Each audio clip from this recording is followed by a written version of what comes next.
तो देखिए फ्रेंड्स, आज हम कंडीशनल सेंटेंस देखेंगे।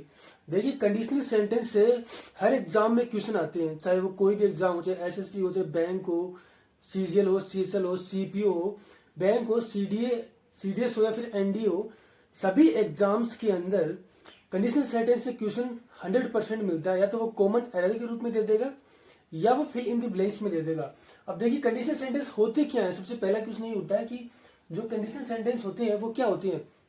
कंडीशनल सेंटेंस वो होते हैं जिसमें क्या होता है कि दो सेंटेंस, एक ही सेंटेंस के अंदर दो वर्ड होते हैं, उनमें से एक है वो दूसरे के ऊपर निर्भर करता है, यानी एक कार्य का होना दूसरे के ऊपर निर्भर करे, उसको हम क्या बोलेंगे, कंडीशनल सेंटेंस बोलेंगे। जैसे यहां पर देखिए, if I will come to Delhi I will meet you, यानी ये बोल रहा है कि अगर मैं दिल्ली आऊंगा तो आपसे मिलूंगा। यानी एक जो कार्य है वो दूसरे कार्य पर निर्भर कर रहा है, यानी अगर वो दिल्ली आएगा तब वो मिलेगा उससे, ठीक है। यानी अगर वो दिल्ली नहीं आएगा तो उससे नहीं मिलेगा। वैसे ही कंडीशनल सेंटेंस क्या होते हैं, जो एक सेंटेंस होता है वो दूसरे सेंटेंस पर निर्भर करता है। अब खुद ही कंडीशनल सेंटेंस कौन कौन से होते हैं, कैसे आइडेंटिफाई करेंगे। तो देखिए, अगर सेंटेंस में इफ का यूज हुआ है, व्हेन का यूज हुआ है, प्रोवाइडेड का यूज हुआ है, ठीक है, तो वो सेंटेंस कौन से होंगे, वो सेंटेंस कंडीशनल सेंटेंस होंगे। अब यहां पर देखिए, यहां पर इफ का यूज हुआ है, मीन्स ये क्या है, कंडीशनल सेंटेंस है। यानी उसने लगा दिया यदि मैं दिल्ली आऊंगा तो आपसे मिलूंगा, ठीक है। अब देखिए, कंडीशनल सेंटेंस है वो तीन प्रकार के हो सकते हैं। अभी देखिए, इसके अंदर दो क्लोज होते हैं। एक तो इफ क्लोज होता है, इफ क्लोज, या फिर जो भी कंडीशनल सेंटेंस वाला क्लोज होता है, या व्हेन, अगर यहाँ पर when they they, when I will come to Delhi I will meet you, ठीक है। तो या तो इफ क्लोज वाला ये क्लोज हो गया, ये सेंटेंस हो गया, ये एक क्लोज हो गया, ये दूसरा क्लोज हो गया, ठीक है। इफ क्लोज वाला सेंटेंस होता है, इसको हम मेन क्लोज बोलेंगे, इसको हम बोलेंगे इफ क्लोज, या जो भी कंडीशनल सेंटेंस होगा वेन क्लोज, इसको हम बोलेंगे मेन क्लोज, यानी मेन क्लोज होता है ये, ठीक है। अब कंडीशनल सेंटेंस तीन प्रकार के होते हैं। ये देखिए, ये तो प्रेजेंट में कंडीशनल सेंटेंस होंगे, या होंगे पास्ट में, या होंगे पास्ट परफेक्ट के अंदर, पास्ट परफेक्ट। इन टेंसेस के अंदर क्या होते हैं, कंडीशनल सेंटेंस होते हैं। अब देखिए, ये जो एग्जांपल मैंने लिया है, if I will come to Delhi I will meet you, ये पता नहीं कितने एग्जाम्स के अंदर आया हुआ है कॉमन एरर्स के रूप में, कॉमन एरर के क्वेश्चन के रूप में, पता नहीं कितने एग्जाम के अंदर क्वेश्चन आया हुआ है। तो ऐसे क्वेश्चन एग्जाम में आते हैं। हमें आप देखिए, पहला सेंटेंस है if I will come to Delhi I will meet you, तो क्या ये सेंटेंस सही है, ये सेंटेंस रॉन्ग है। देखिए, अगला सेंटेंस देखिए, if I come to Delhi I will meet you, ये सेंटेंस सही है। अब देखिए, चीज याद रखिएगा आपने, कंडीशनल सेंटेंस से जो कंडीशनल जो वर्ड हो गए, उससे जो सेंटेंस होगा, जिसको हम इफ क्लोज या वेन क्लोज या प्रोवाइडेड क्लोज, जो भी जिससे भी स्टार्ट होगा कंडीशनल सेंटेंस, वो बोलेंगे, वो या तो सिंपल प्रेजेंट टेंस में होगा, या तो सिंपल प्रेजेंट टेंस में होना चाहिए, या सिंपल पास्ट में होगा, या पास्ट परफेक्ट में होगा, इन्हीं के अंदर होगा। अगर ये सिंपल, जनरली क्या होता है, सिंपल प्रेजेंट टेंस में ही वो देता है।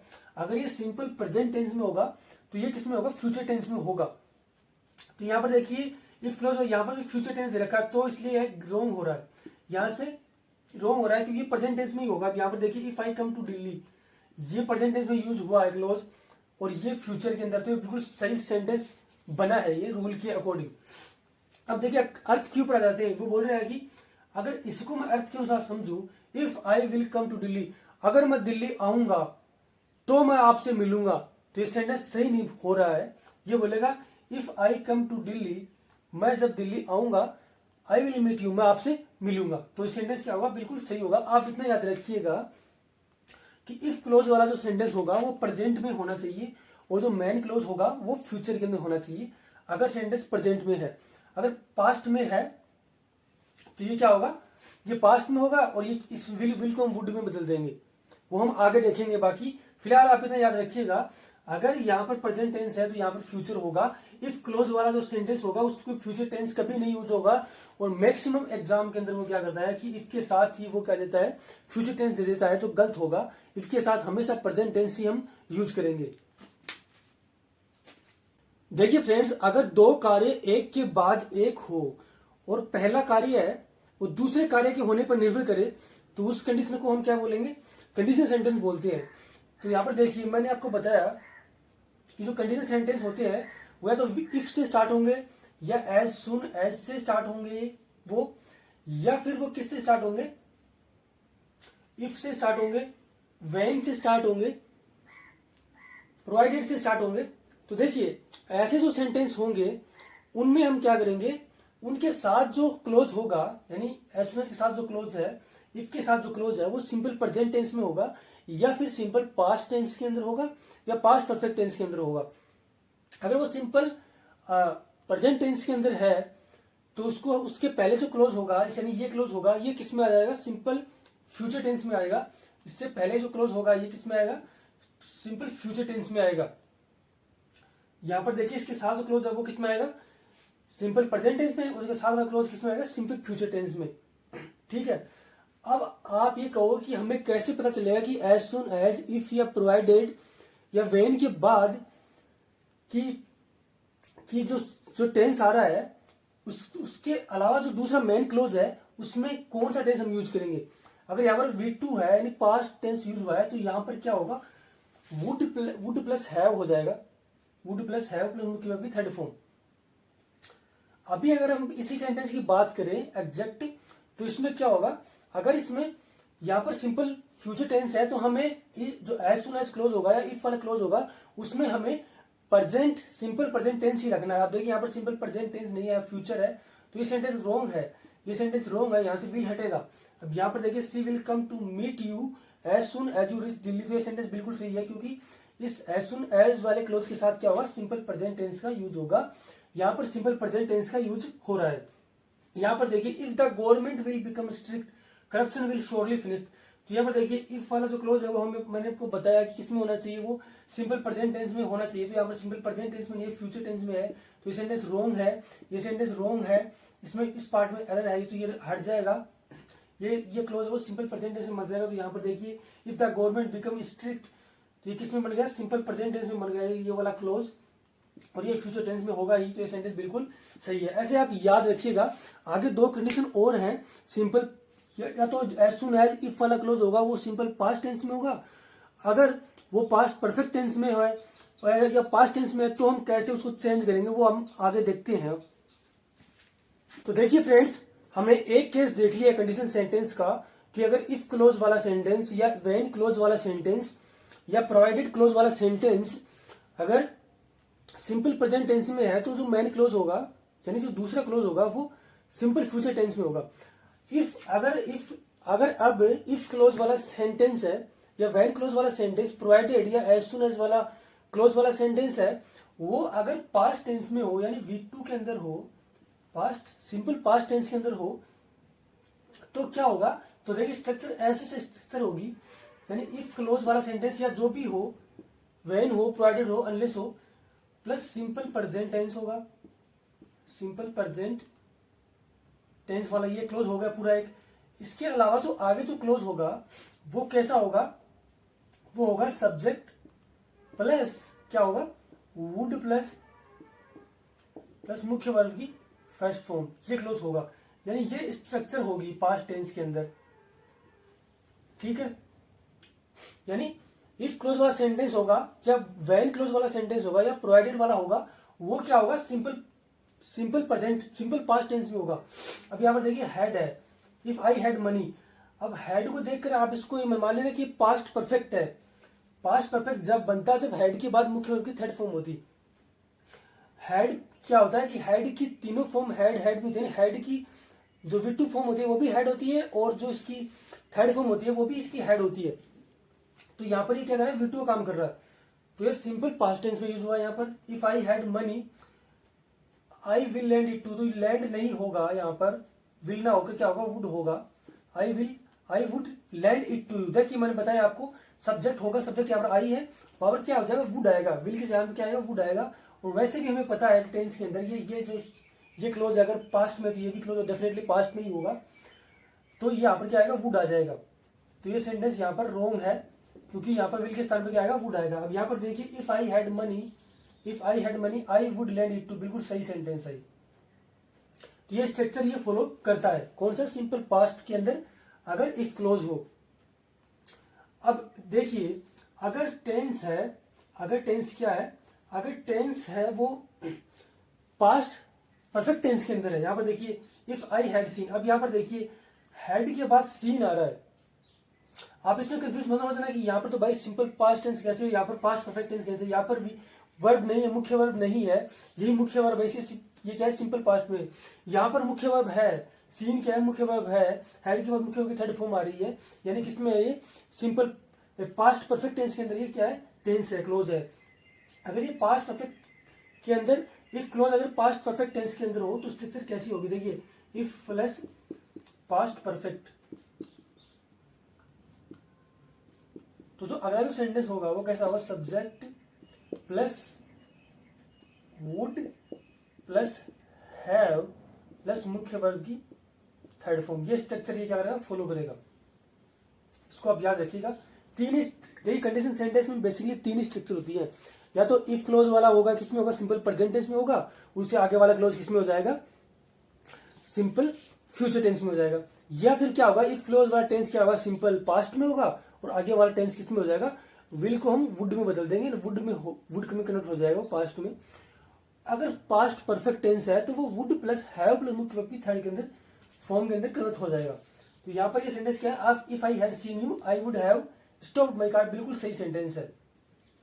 देखिए कंडीशनल सेंटेंस हर एग्जाम के अंदर आते हैं, यहाँ पर आपको पढ़ना ही पढ़ना होगा क्योंकि हर एग्जाम के अंदर आपको क्वेश्चन मिलेगा इससे रिलेटेड कंडीशनल सेंटेंस से। अब एक चीज और याद रखिएगा आपको, देखिए सेंटेंस ऐसे भी हो सकता है, had I seen you I would have stopped my car, तो भी ये सेंटेंस क्या होगा बिल्कुल सही होगा, इसको याद रखिएगा आप। काफी बार कंफ्यूज हो जाते हो आप, काफी बार इस थ्रू ऐसे दे देता है सेंटेंस को, वो क्या कर देता है वो इन्वर्जन कर लेता है। इन्वर्जन, इसको हम इन्वर्जन करना बोलते हैं, क्योंकि जो सब्जेक्ट होता है उसके पहले क्या जाता है वर्ब आ जाता है, तो सब्जेक्ट के पहले वर्ब यहाँ पर आ गया है तो इसके बाद क्या आ रहा है V3 आ रहा है, इसका मतलब किसमें पास्ट परफेक्ट टेंस के अंदर है, तो इसमें वुड प्लस हैव प्लस मुख्य वर्ब की थर्ड फॉर्म होगा, तो ये सेंटेंस बिल्कुल सही होगा, इसको याद रखिएगा। काफी बार एग्जाम के अंदर ये क्वेश्चन आया हुआ है। तो चलिए फ्रेंड्स देखते हैं कैसे एग्जाम में कंडीशनल सेंटेंस से रिलेटेड क्वेश्चन आते हैं। तो देखिए एक तो वो कॉमन एरर्स के रूप में पूछ लेगा या फिर आपको फिल इन द ब्लैंक्स के रूप में पूछ लेगा। कॉमन एरर्स के रूप में कुछ प्रीवियस ईयर एग्जाम में आए हुए क्वेश्चन मैं आपके लिए लेकर आया हूँ, तो चलिए उनको देखते हैं। पहला जो हमारा क्वेश्चन है वो है if he were you I would have given him my car. हमें बताना है कि इसमें कौन से ऑप्शन में एरर है, ए पार्ट में एरर है, बी में है, सी में है या डी में, मीन्स कोई एरर नहीं है इसमें। तो देखिए इफ ही वर यू, देखिए आप एक चीज और याद रखिएगा, यहाँ पर देखिए ही क्या है सिंगल सब्जेक्ट है, उसके बाद क्या आ रहा है वर आ रहा है, यानी वो क्या है, अगर ऐसे सेंटेंस को हम बोलते हैं काल्पनिक तथ्य वाले सेंटेंस, जिसमें क्या होता है कल्पना होती है, मतलब वो रियल में वो होते नहीं है लेकिन हम कल्पना करते हैं, तो वहां पर क्या होता है हम क्या करते हैं वहां पर वर्ब का प्लूरल वर्ब का यूज कर सकते हैं। तो इसको याद रखिएगा आप, यहाँ पर कभी एरर मत मार देना इसको कि भाई इस पार्ट में एरर है, इसमें एरर नहीं होगा, बिल्कुल सही सेंटेंस है। और जनरली क्या होता है कि वर ही यूज होता है किसी काल्पनिक सेंटेंस के अंदर। इस सेंटेंस का अगर मैं अर्थ की बात करूं तो इसका अर्थ निकल रहा है if he were you I would have given him my car, यानी अगर इफ ही वर यू, अगर वो तुम्हारी जगह होता तो मैं उसे अपनी कार दे देता, मतलब उसकी जगह है नहीं, वो काल्पनिक बात कर रहा है वो, यानी तो यहाँ पर यानी इस बिल्कुल सही यूज हुआ है if he were you I would have given, तो इस पार्ट के अंदर एरर है बिल्कुल। देखिए मैंने आपको बताया था ये V2 के अंदर यूज हुआ है, मैंने आपको बताया था कि सिंपल पास्ट के अंदर अगर इफ क्लोज हो सिंपल पास्ट के अंदर, तो अगर अगले वाला सेंटेंस क्या होगा, वो क्या होगा सब्जेक्ट प्लस वुड प्लस मुख्य verb, subject plus would plus मुख्य वर्ब की फर्स्ट फॉर्म होगा। तो यहाँ पर हैव प्लस मुख्य वर्ब की थर्ड फॉर्म नहीं होगा, यहाँ पर ये हट जाएगा और यहाँ पर ओनली गिव आएगा, ये सेंटेंस बिल्कुल सही हो जाएगा। If he were you I would give him my car, तो सेंटेंस बिल्कुल सही हो जाएगा। इस पार्ट के अंदर एरर है, इसको याद रखिएगा आप। अगला एग्जांपल देखते हैं, had he invited me I would have attended the function. तो हाँ इसमें भी हमें बताना है कि कौन से पार्ट में एरर है, ए में है, बी में है, सी में है, या इसके अंदर कोई एरर नहीं है, तो हमें डी ऑप्शन चूज करना है। अब देखिए हैड के बाद मुख्य थर्ड फॉर्म बिल्कुल सही है। मैंने आपको बताया था कि इन्वर्जन के केस में हेड को हम जनरली तो क्या करते हैं, ही के बाद हेड को यूज करते हैं, लेकिन इन्वर्जन वाले सेंटेंस में हम क्या करते हैं, हेड को पहले भी यूज कर सकते हैं, तो गलत नहीं होगा, इसको याद रखिएगा आप। हैड ही इनवाइटेड मी, इससे हमें पता चल गया है कि सेंटेंस किस में है, पास्ट परफेक्ट में है। यानी आगे आगे वाला क्लोज में क्या होगा, subject plus would plus have plus मुख्य विभक्ति थर्ड फॉर्म होनी चाहिए। यानी subject plus would plus have plus मुख्य विभक्ति थर्ड फॉर्म यूज हो रही है, मीन्स ये सेंटेंस बिल्कुल सही है, इसमें कोई एरर नहीं है, तो इसका आंसर डी हो जाएगा। अगला एग्जाम्पल देखिए, if he had called me up, call me up means phone करना होता है, बुलाना होता है। If he had called me up I would inform him, हमें बताना है कि इसमें कौन से पार्ट में एरर है। तो देखिए if he had called me, यानी हैड के बाद क्या आ रहा है, मुख्य वर्ब की थर्ड फॉर्म आ रही है, यानी पास्ट परफेक्ट टेंस का यूज हुआ है, मीन्स आगे वाला क्लोज किसमें होगा, subject plus would plus have plus मुख्य वर्ब की थर्ड फॉर्म। तो यह देखिए subject plus would plus have होना चाहिए था, इस पार्ट के अंदर एरर है। यहाँ पर क्या होगा, subject plus would plus have plus मुख्य वर्ब की थर्ड फॉर्म, यहाँ पर मुख्य वर्ब की फर्स्ट फॉर्म आ रही, तो इन्फॉर्म्ड हो जाएगा। तो ये सेंटेंस यहाँ पर ऐसे सही होगा। यानी अगर हमें ओनली एरर बताना हो तो हम डी इसका आंसर कर देते। अगला सेंटेंस देखिए, unless I do not see his ticket I will not let him sit there. तो हमें बताना है कि इसमें कौन से पार्ट में एरर है, ए में है, बी में है, सी में है या डी पार्ट, इसमें कोई एरर नहीं है। अब देखिए अनलेस आई डू नॉट, अब देखिए एक चीज और याद रखिएगा, कुछ वर्ड्स ऐसे होते हैं जिनके साथ हम नोट का यूज नहीं करते हैं। उसमें एक तो अनलेस है, अनटिल हो गया, या नो हो गया, या नथिंग भी हो गया, नन हो गया, नाइदर हो गया। इनके साथ हम नोट का यूज नहीं करते क्योंकि ऑटोमेटिकली ये क्या होते हैं, नेगेटिव वर्ड होते हैं, नेगेटिव साउंड देते हैं। अगर दो नेगेटिव वर्ड का हम इनके साथ, यानी अनलेस भी यूज कर लिया और नोट भी यूज कर लिया, तो डबल नेगेटिव वर्ड्स हो गए, तो वो क्या होगा, सुपरफ्लुअस हो जाता है, मतलब जरूरत से ज्यादा हो जाता है, तो वो गलत होगा उस कंडीशन के अंदर। तो यहाँ पर अनलेस के साथ, अनलेस वाले जो सेंटेंस होगा, अनलेस, अनटिल या और भी जो क्लोज होंगे उनके साथ हम नोट का यूज नहीं करेंगे, तो यहाँ पर नोट हट जाएगा, इसी पार्ट के अंदर एरर है। Unless I do see him हो जाएगा, यानी नोट यहाँ से हट जाएगा, इसमें ए पार्ट के अंदर एरर है।